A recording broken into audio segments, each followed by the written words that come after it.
Diyan po nagtatapos ang araw na ito ngayong July 23rd of 2025. Time check is 10:52. Yan, pauwi na tayo at tayo'y mag-iingat. Siyempre, pagka tayo uuwi, kailangan tayo ay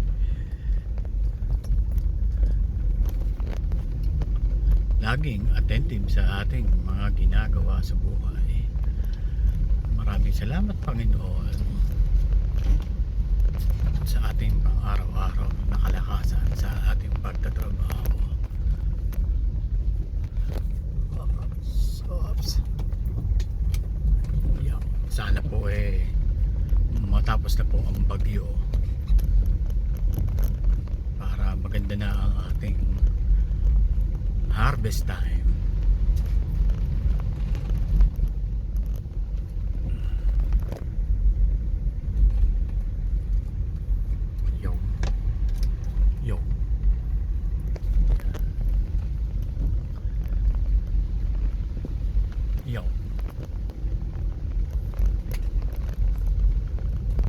So medyo pagod-pagod tayo.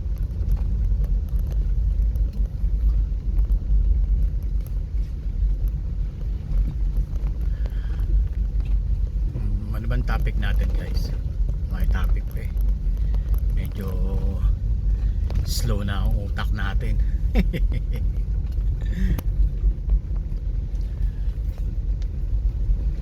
Pag sa umaga i-video natin ito pagka tayo ay papunta pa sa pasok sa ating trabaho.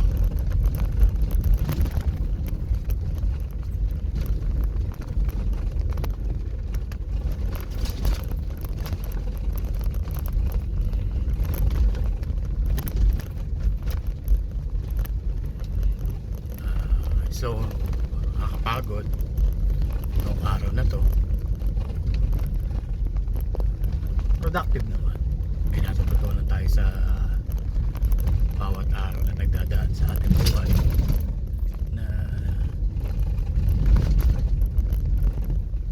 hindi madaling kumita ng pera, kaya kailangan natin magtrabaho, at hindi tayong pinanganak na mayaman. Isa pa yun. Dahil tayo ay kung pinanganak na mayaman ay edi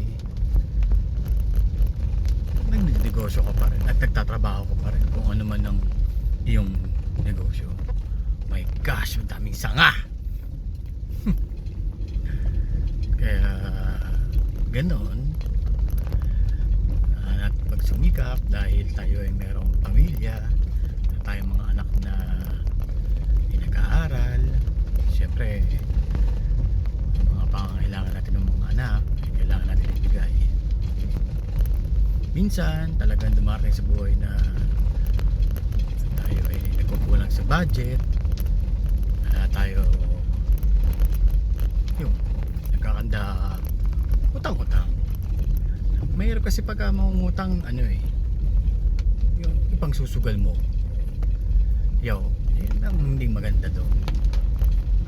Pagka ikaw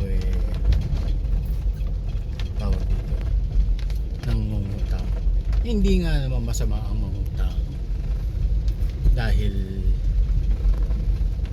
kung emergency yan. Pero kung gagamitin mo lang sa mga bisyo mo, nang hindi maganda. Inom alak, yosi, diba? Sugal, yung mga hindi maganda na gawin. Umuulan pa rin, guys. Malakas-lakas pa rin ang ulan.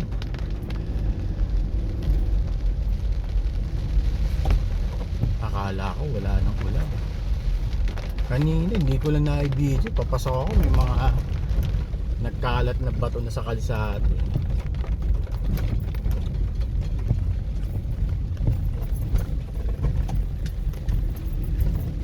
Hindi ko lang na-video. So kung di pa nakuha ngayon ng mga barangay yun sa highway, tamaan pa natin yun. blugag yung mga gulong natin. Ang hirap mag-drive ng malakas ang ulan, lalo na pag nandito ka sa bundok.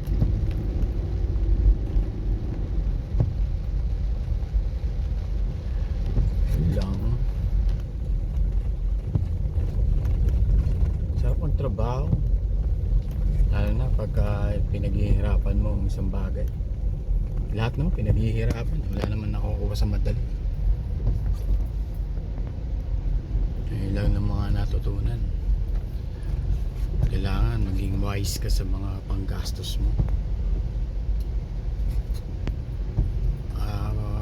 Kayo baka may mga comment kayo, mga gusto kayong sabihin, may comment nyo lang para po tawag dito, pwede natin pag-usapan yan. Medyo malapit-lapit na po tayo sa highway. So malapit lang naman to eh. Kaya malapit na malayo. Siyempre 5 kilometers ba naman yan, malayo pa rin, di ba? Yung dashcam ko palipat-lipat eh.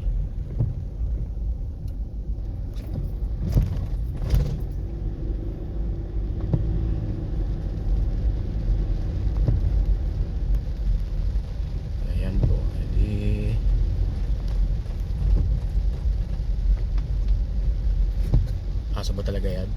Oo nga, aw.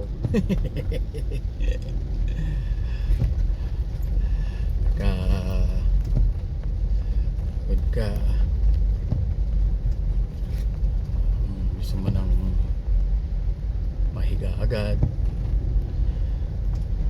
pagka workers ka, yan, syempre ibang may sasakyan, di ba? Hindi ka na magko-commute. Iba din nung syempre pag hindi ka na namamasahe, swerte at meron tayong naihiram na sasakyan.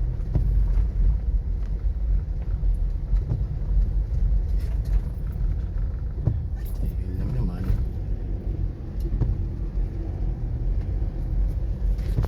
So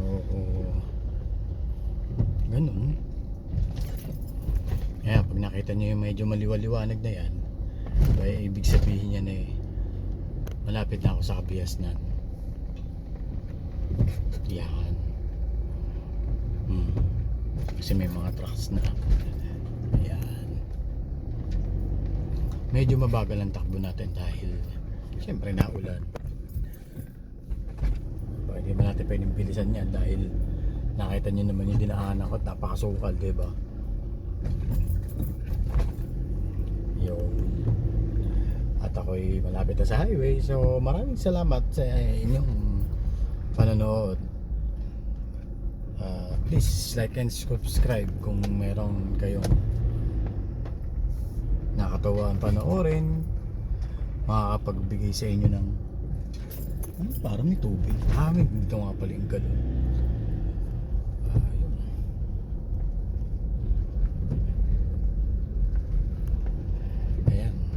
Malapit na ako guys sa highway. May mga building na sa tabi ko pero ano lang yan, hindi ko alam kung sino may-ari niyan. So at ako'y Alta La Vista baby.